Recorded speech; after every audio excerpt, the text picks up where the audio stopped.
So there was another thing going on around this time. As a church, we sent Frank Lundy to the Pastor's College with the intention of him coming back and planting a church locally, relatively locally. We had prayed about Mesa. Yeah. Prayed about Mesa. And Jeff was going to stay here on staff. Yep. And then at some point, looking from the outside in, and I heard a little bit about it, that shifted. Can you walk us through how you guys walked through that as a team, but also how the Lord was pulling on different strings that all worked out together?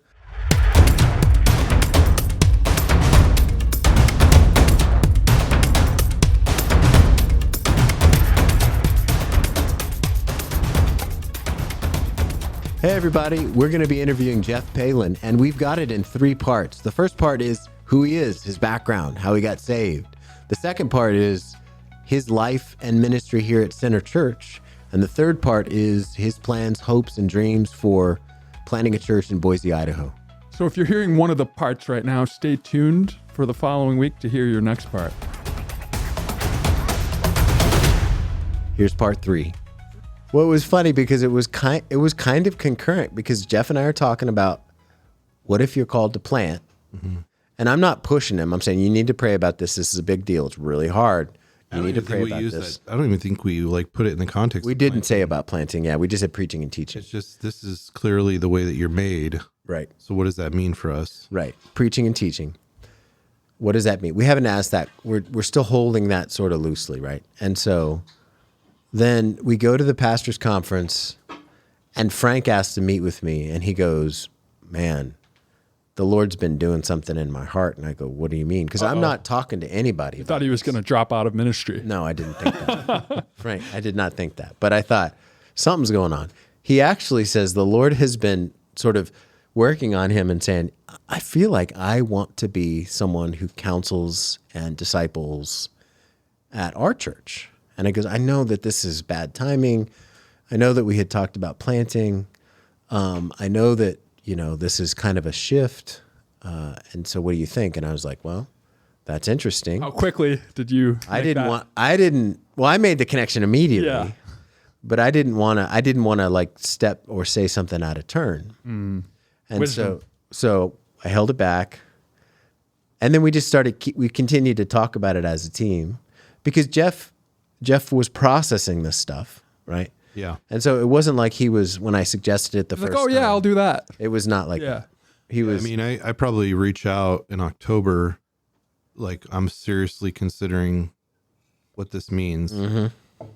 And that it looks like it might be different than Gilbert. Right. And it's in November. Right. That Frank says that. Pulls you aside. Right.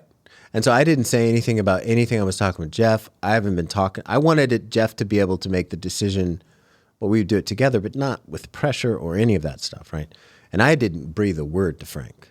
And so it was really... They weren't in cahoots. No, he's out of the loop. I mean, he is buried. Yeah, he's buried in schoolwork and everything. Louisville, yeah. And so it was a real shocker to us, to me, right? And then as we continued to talk and as we continued to process, Jeff's like, yeah, I think I can see what you mean. I mean, I'm truncating it a lot, but... No, I think that's fair.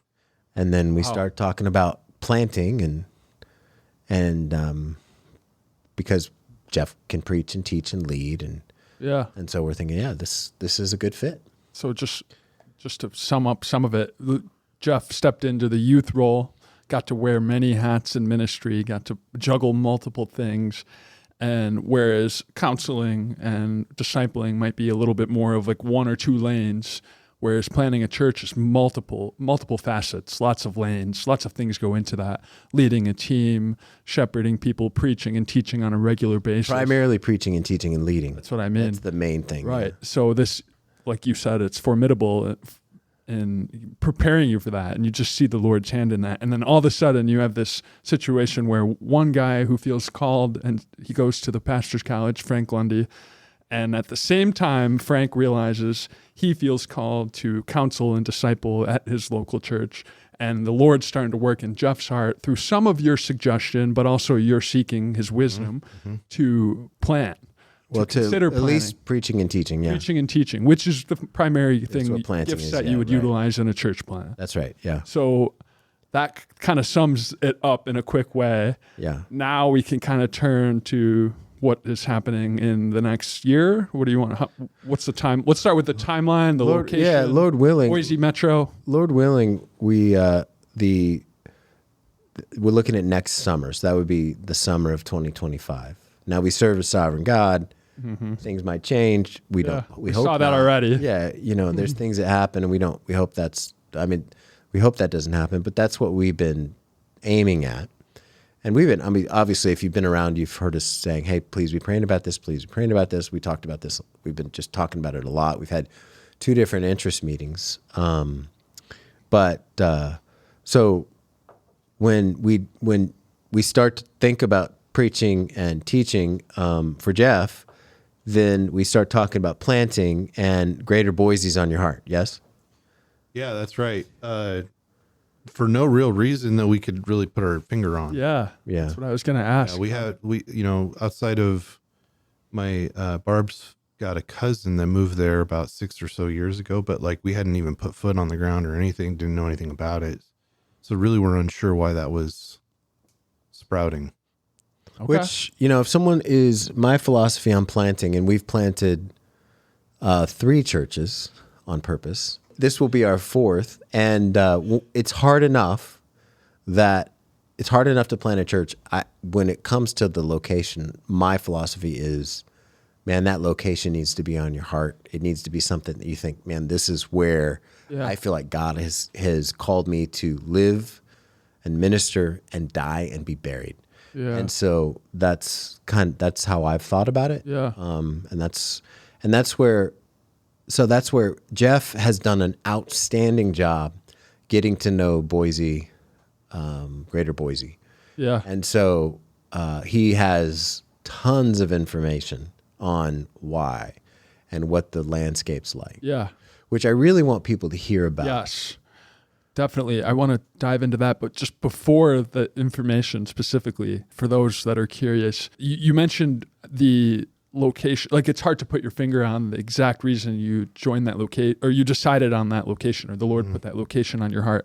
What did those early conversations look like with the pastoral team, with your wife? What was the early steps that you took to explore and pray about the Boise metro area before we go into the details of that? Yeah, that could probably be its own episode. It is, yeah. In a nutshell, once we were working through what it looks like for me to potentially lead and teach a church primarily, it became clear that there was a couple of options, and one of them had heat and the others were falling flat. And the one that had heat was the idea of planting a church in the Boise metro. So, and that's one of the things, just to maybe jump in on that, there's a difference between, like, there's people who are called to preach and teach. That can happen one of 2 ways. You can take over a church that needs a senior pastor. Yeah. Or you can plant something brand new. Those take 2 different kinds of giftings. 2 different kinds of different challenges. They're different. They both have significant challenges. They come with different kinds of, men are fitted for different kinds of leadership. And so, Jeff, what really got Jeff's fire going is something new. Yeah. Yeah. And so, remind me the question. Sorry. Yeah. Just how what did the process look like when Boise Metro started to pick up steam in your heart? Did you first tell your pastoral team? Oh, did good. you discuss with, people who might be interested in going? Kind of like walk us through those thoughts and conversations before you started diving in the research and really turning this idea into an actionable plan. Yeah. So there are concurrent conversations, with the elder team and predominantly with Rich, who leads our team. The conversation is simply around, I think the Lord is drawing us, he's at least drawing my attention to the Boise metro. Is that like way off out of, like, is this possible? Like, is that a bad idea? Should I put that one to death or not? And then the other conversation that's happening is with my wife, and then subsequently my children. This is like, do you have faith that God could call us to do something like this? Wow. And so those conversations together, by the care of the Holy Spirit, led us to a position to say, this sounds right. Let's look at this. Yeah. How many times have you visited? Man, that's a good question. We're probably around a half a dozen to 8 times. So 6 or 8 times somewhere. Yeah. And It's so, hard to remember now. and the sense of it is only grown, correct? Yeah. Yeah. So talk to us about where in Greater Boise. I mean, a lot of us don't know the area. Like, Yeah. So Boise is the largest city in the capital of the state, but it sits at the east end of a valley that is known as the Treasure Valley. And within that valley, it was for many, many years, a long time, just full of farms with a bunch of small towns that sort of out on the outliers of the valley. And where we're looking at is a small town that is not going to be able to be said, that won't be able to be said for much longer, named Star. And essentially what it is it's to the northwest of Boise by about 30 minutes when you're driving surface streets. And Star was for many, many years a bedroom community. It's somewhere that, people would buy a home relatively cheap, and then they would commute into Boise or Mountain Home or maybe the surrounding area like Nampa or something like that. And they would just basically live there. And what's happened is that community has exploded. So in something like 2018, I believe it was, there was less than 10,000 people under the census that were there. in Star. And it is estimated to be 20 plus thousand people now. So it's double. It's quite a bit big. Yeah. Much bigger. So, and when I say under 10, I think the numbers were somewhere around like 6 or 8,000 people. So it's almost tripled. It's more than tripled. It's tremendously grown. So the town is composed mostly of people that aren't from the area, and even more so when you look at the demographics, are really from outside of the state altogether. Mm. Gotcha. Yeah. So they're new to Idaho, just like you would be. That's the way it looks. Yeah. And so there's a certain value in that too. Yes. Yeah, absolutely. So Tim Keller wrote an awesome article. I think everybody should read it.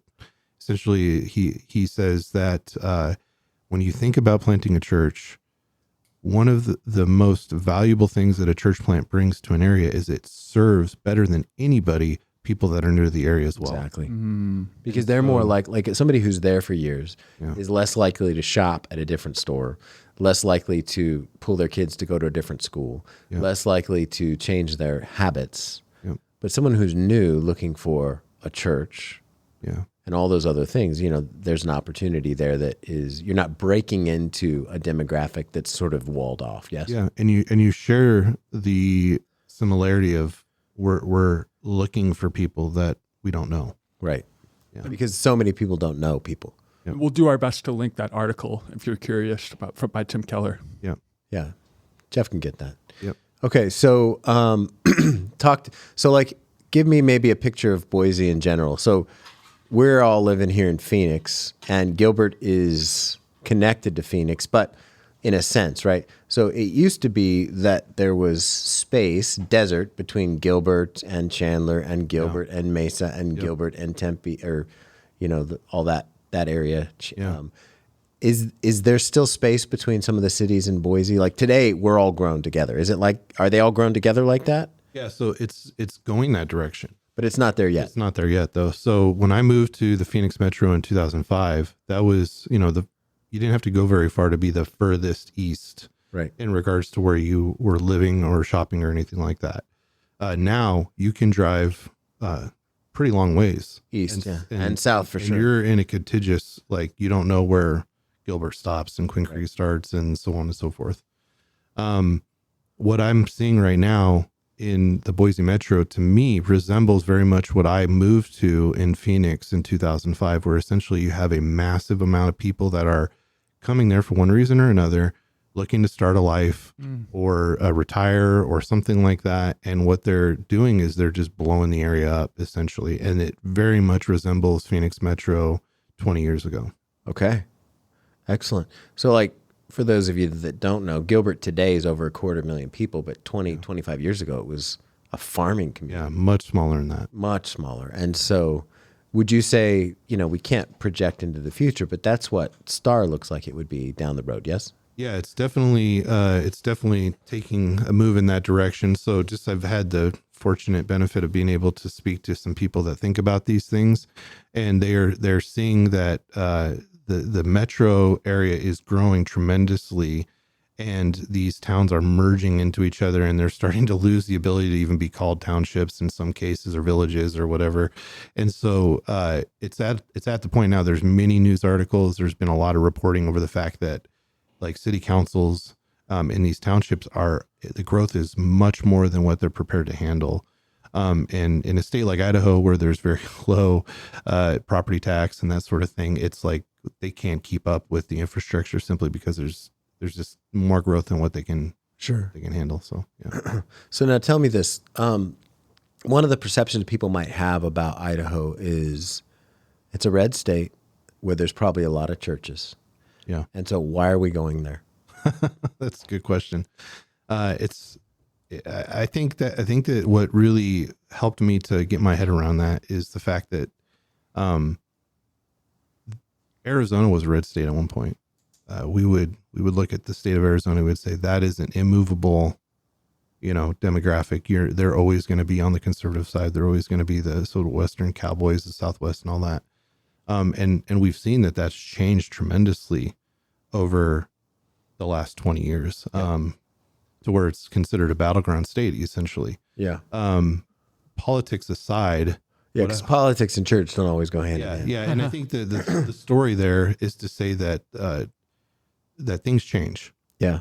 And what I found just in looking is that people being conservative does not equate to them being biblical in mind. And so what we need to think about ultimately when we think about how people vote is to realize that to them can be very much an idol. And so we're in the business of seeing the kingdom of Jesus expand, and not necessarily the kingdom of conservatism or any of those ideals. Right. And so we would say that though there are many churches there, we do think we already established we're going to be more equipped to serve people that are from out of the area. And we're going to go there with a mindset that this has nothing to do with how you vote or how you think from a political perspective. This is about bending the knee to Jesus Christ. And so we're aiming to see people become fixed on Jesus and to worship him with all of their life, not just in the ballot. And so we desire to do that. And we think that that's probably going to be our biggest opportunity. Yeah. And so like in a place like Star, so our Oh, church, given some of the distinctives we have, we're not saying that we're the best. We're not saying that we're like somehow the top of the heap. Right. But we have, we're going to preach Christ and him crucified. Yeah. We're going to preach expositionally. We're going to try to make sure that every aspect of our service and our lives are focused on Jesus. Yeah. And I know I'm not trying to throw shade on any other churches or anything like that. No, there's many good churches in the vicinity for sure. How many churches would you say are like us? And is there a need in Star is there room in Star for someone like us who want to come and plant a specific kind of church? Yeah. So absolutely. So just doing the little bit of research I did and actually making connections, I think I was able to speak with at least 3 pastors in the general vicinity. And they were all in agreement that there is just simply more people here to be served than there are churches that can serve them well. And there are some projections that said that if we thought about having 200 people to attend on a Sunday with the amount of growth that we would need, there was just way more churches that would be needed to be planted in just the Treasure Valley at large than we could possibly do personally. And then that would be able to serve all those people. And that only cuts into something like 15 or 20% of that growth. So that's with the assumption that most people aren't going to even be thinking about going to church. Right. In addition to that, Star itself is only about 6 square miles. And in that square mileage, when you think about the number of people are there, it's like I said, right around 20,000 roughly. There's maybe about 8 churches in the vicinity. 8 churches for 20,000 people. Now, we in Phoenix would be like, oh, okay, so then you just have to drive further. Right, but you can't do that. But that's not necessarily how people think. So there's a psychological barrier leaving Star, yes? Well, yeah, I mean, and it's not just Star. It's anybody essentially doesn't like to go, and this is information I learned from people that actually live there. So, Yeah. What I found is that driving more than 15 minutes, certainly more than 20, is just unreasonable. Gotcha. So, the idea is that you want to stay within like a sort of, if you think of it as like a 15-minute bubble, and you try to do all of your life, at least most of it, in that bubble. Yeah. And so doing church outside of that is just something that would be considered generally unreasonable for people. Okay, so the other thing I want to just touch on there is 20,000 people, and there's 8 churches. I mean, I'm not good at math, and so I'm going to have to pull out my handy dandy calculator here. Oh, here we go. But if we take 20,000 and divide it by 8, I mean, that's 2,500 people per. All right, so there's clearly a significant need in Star, and I presume in other towns in that Treasure Valley. Right. When you go and when you scout an area, you don't just say, I'm going to come and be by myself. You want to have a connection to other kinds of other churches up there.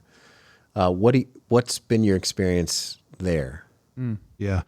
Well, it started with another, intent, which was to basically kick the tires on the Boise Metro and say, am I crazy for thinking this is even a good idea? Like, sure. And Gilbert were like, yeah, we could see that, but maybe there's something we don't know, which is probably true. So I just did a little research, and I found, had made a connection with a young guy who is in the middle of a plant himself in Eagle, which is the next town over, and talked to him. And then I reached out to churches on either side of the valley, one in Nampa and one in Boise itself, and reached out to them. And they oddly enough responded and agreed to talk and wanted to hear kind of about what we were thinking. And both of them, I asked them the question. I said, hey guys, like, we can make this a really short call. Are we crazy? Like, is this something that we just don't need? Like, do you guys just seem like you would have a lot of churches? Yeah, it's conservative. I mean, there's got to be a glut of churches. Yes. Yeah. And so I asked them, and the first one we spoke to was in Nampa, and really great guys over there. And they just said, you know what? There is way too many people here for us to be able to serve even a portion of them. So we need a lot of churches, and some of the data that I was hearing from them was insane.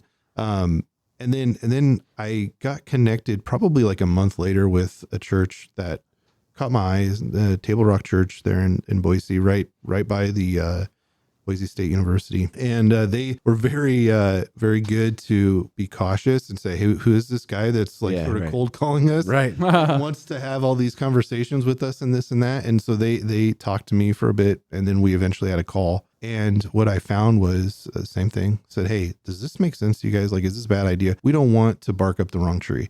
And the feedback I got was, we need you guys here like yesterday. Wow.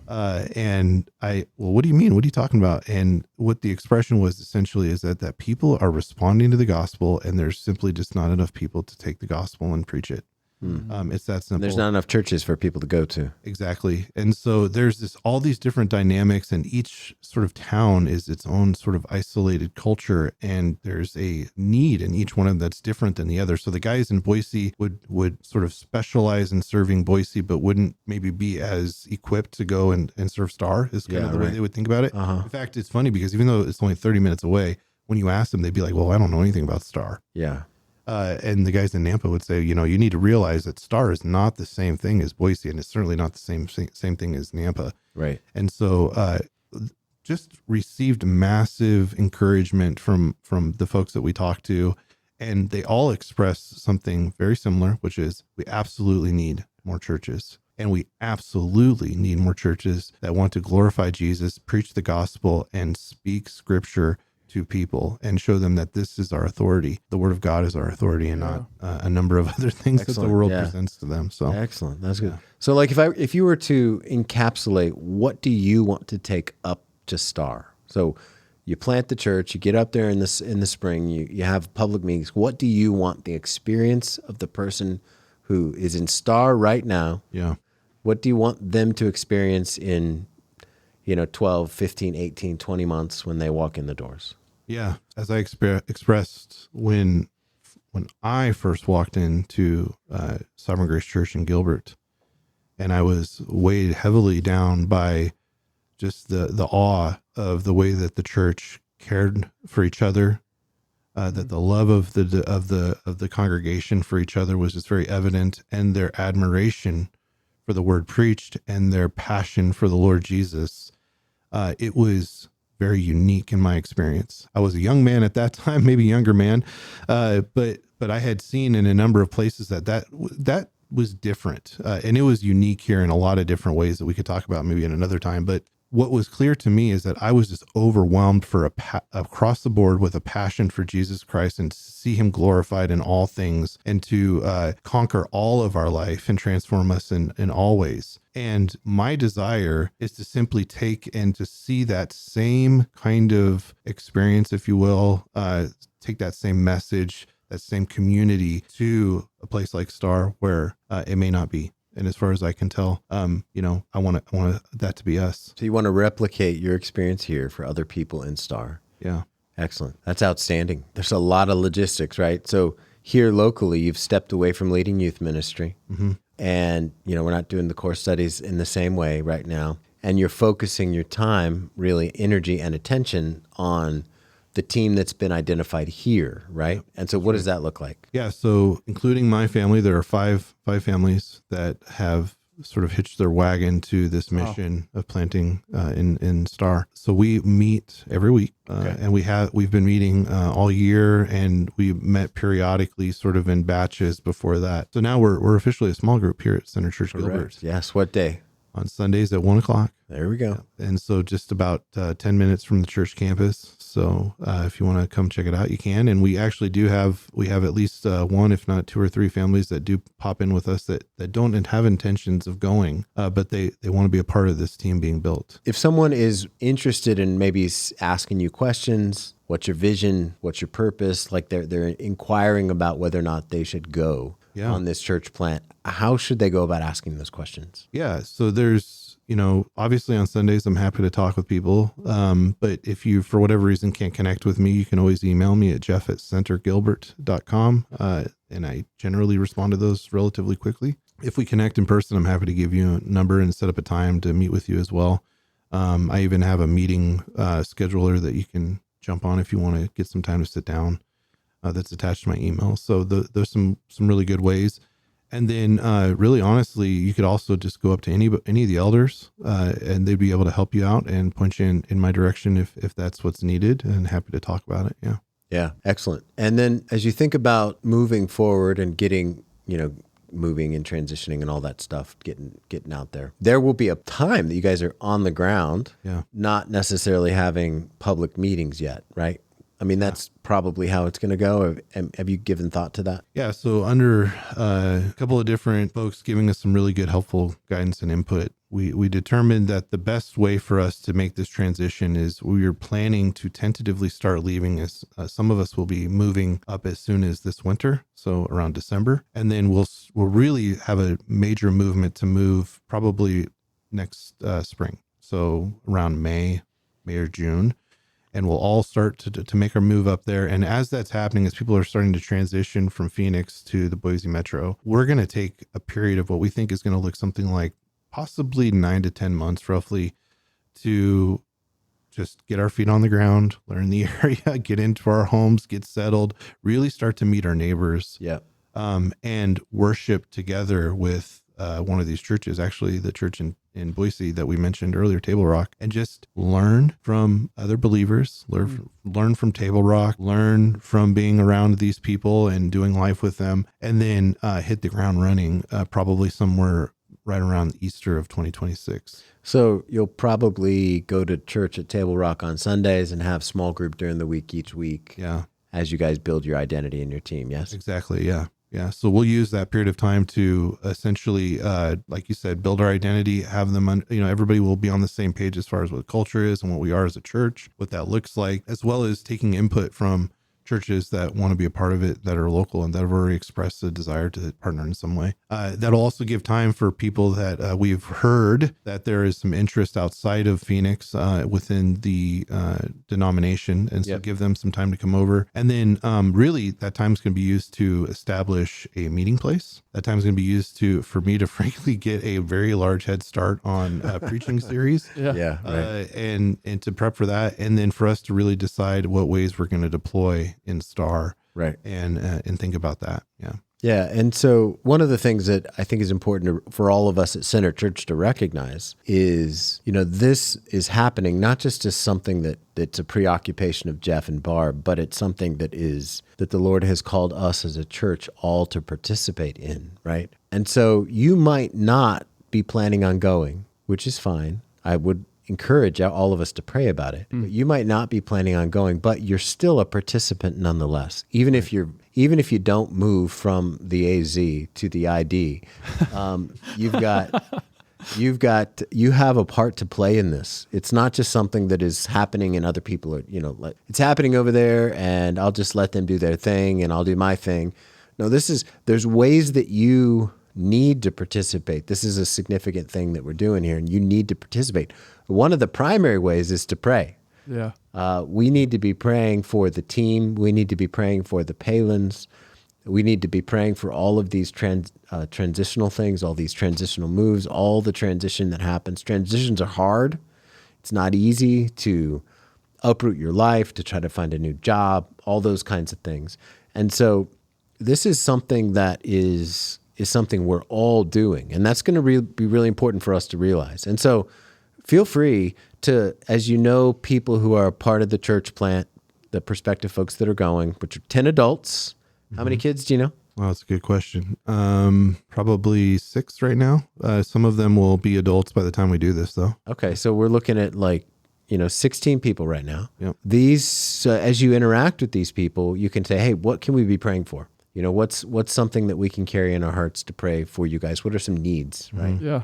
And so it's a massive deal to uproot and go. I also think it's worthwhile, if you're thinking about this, if you're praying about this, just to take a step and just sit and talk to Jeff and let his excitement for what's going to happen in Star wear off on you. And you can talk to any of the elders because we're excited about it too. Mm-hmm. This is one of those things as we think about the expansion of the kingdom of God expands as Christians take risks. They take risks to move out of their comfort zone. They take risks to step away from what they've known. They take risks to go do something that's a little bit out of what they ever considered themselves even able to do, to give the Lord a chance to do more than they thought he could do. And so that's what a church plant is. That's part of where it is. I mean, there's a lot of work, but the Lord rewards risk. And I think that's what we're doing here. We don't want to send away these people from our church. We would want them to be here forever, but our goal is not to maintain and become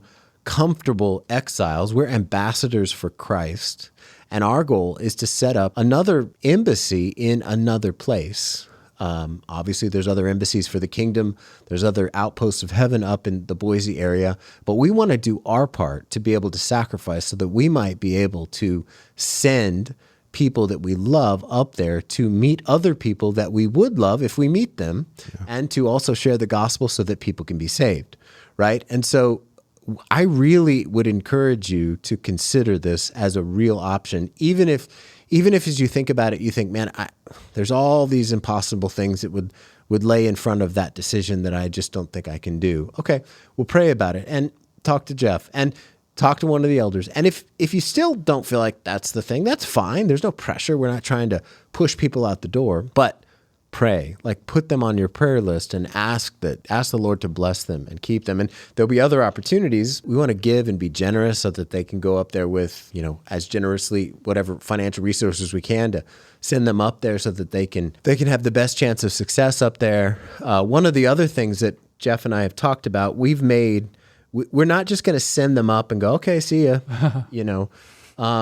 We want to send up multiple different evangelism teams. In the first 3 years, at least go up 3 different times to be able to support the work that's happening there. And in fact, one of the things that is sort of a culture dynamic in Star is July 4th, correct? Yeah, it's huge there. So they have a big parade, Yep. have a big festival. Yep. People up there can be outside in the summertime, I hear, correct? Yeah, it's crazy. Yeah, it's amazing. I think the sweatshirts even stay out because it still cools off. Okay, yeah, wow, that's like a different world. And so, but going up there, you want to be able to have the church involved in those festivities, to be able to have people from our church up there to help serve and do whatever outreach you're doing, and that kind of thing would be something that'd be really helpful. Yes. Absolutely. Yeah. One of many ways that we can meet people where they are and introduce them to Jesus. Absolutely. And so we're going to just try to be as creative as possible to come up with as many ways as possible to support the church. Now, what's the name of the church going to be? That's what I was going to ask. I got a few simple softball man. questions for you like that. Yeah. So do you guys have any good ideas? Do you have any good ideas? I think you should put the name Science in it. Science? Yeah, like okay. Yeah, Science? that always goes that well. Helps. Yeah, it stands out. Yeah, that's Acquire good. the Fire. Acquire the Fire. Okay, we'll bring that one back, huh? Okay. Yeah. So one of the things early on that was important to me was that when the church is well beyond my lifetime, we could look back and we could still see that we came from the Gilbert Church. So we're going to actually keep the name Center Church. And it will be, even though it's trademarked, you can go ahead and there's a fee associated with that, Mark Johnson well, Jr. I think There's a we'll have a check. Yeah, around I'll get you the contract to your email that you gave us. All right, Wonderful, we'll get that wonderful. pushed Go through. ahead. Yep. So we'll be Center Church. I think our branding will be a little different just to distinguish us. But one of the great things about Sovereign Grace churches is that there are maybe 6 names. Everybody sort of shares and pulls from. So we feel like we're still being unique because we would only be the second church that has that name. Correct. But we would also be consistent with taking the name from a church that we admire and frankly we're planted from. Excellent. All right, Center Church of Star. That's Center Church of Star. So just a have you say that. Yeah, go ahead. few random follow-up questions. Yeah. Did you buy a jacket yet? From the AZ to the ID.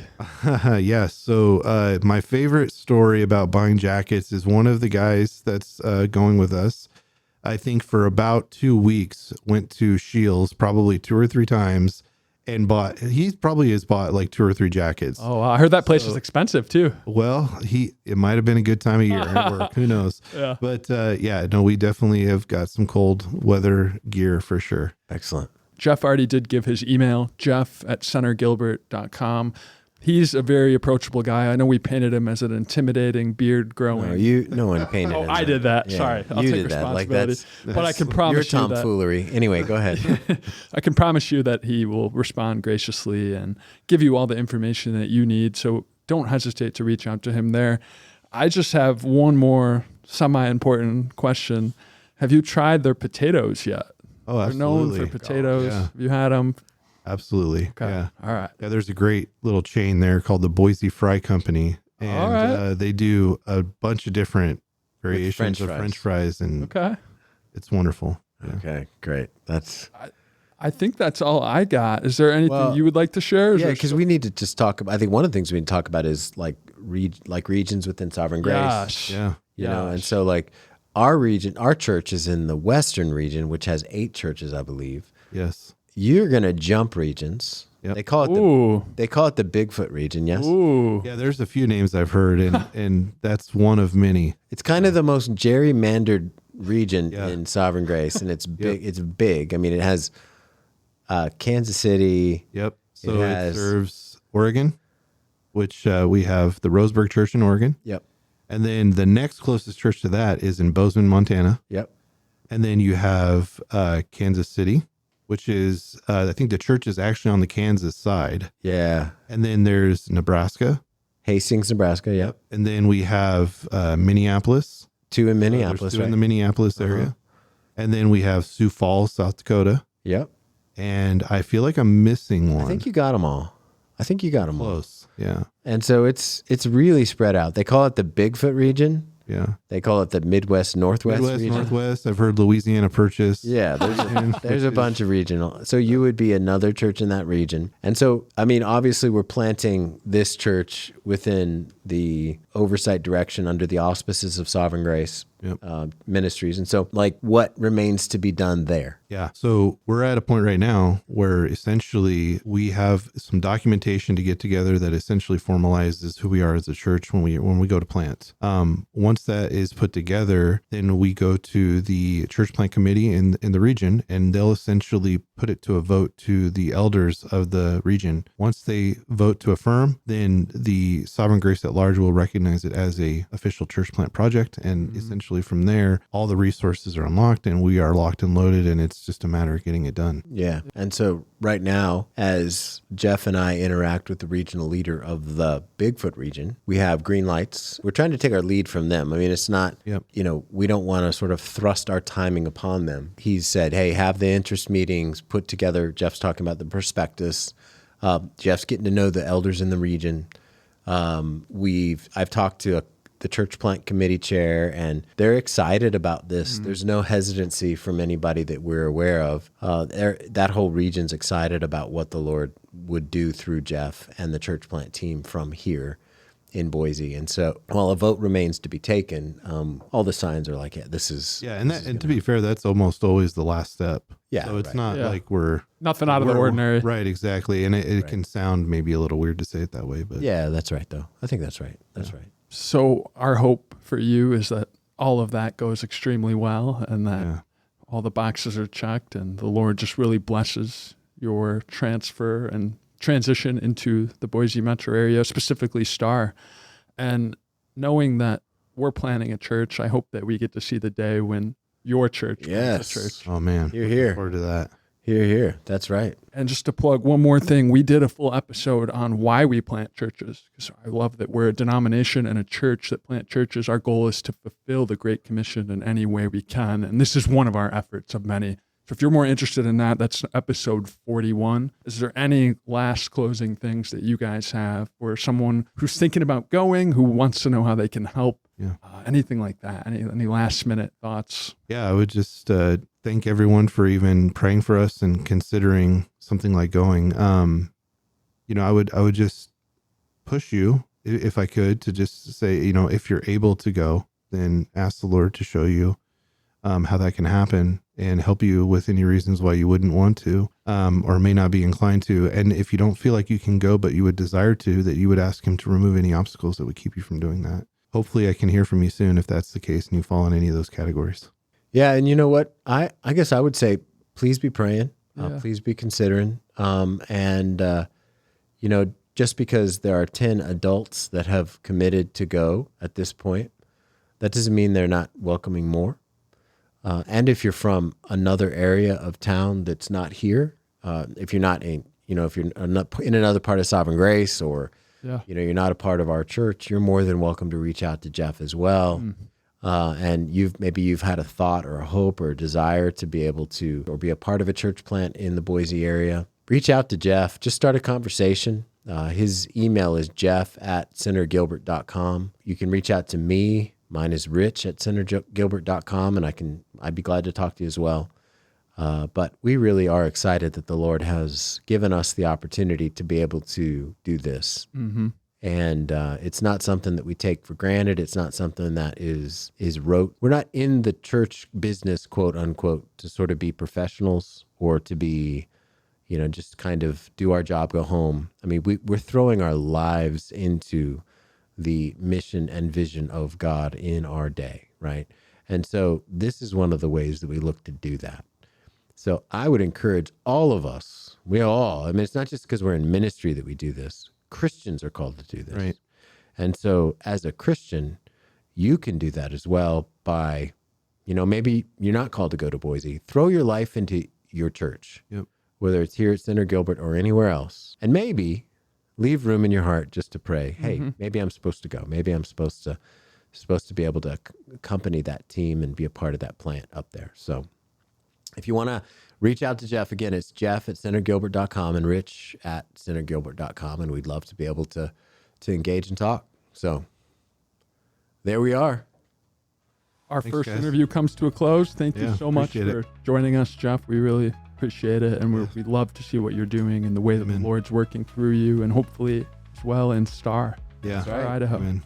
Well, yeah. And we'll have to do either in the future, a special on-site interview. Oh, wow. In Star, or Heather's flying first class to get there. Yeah, exactly.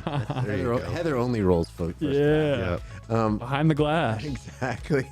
Or we can do something on the phone, but we'll be in touch. So all right.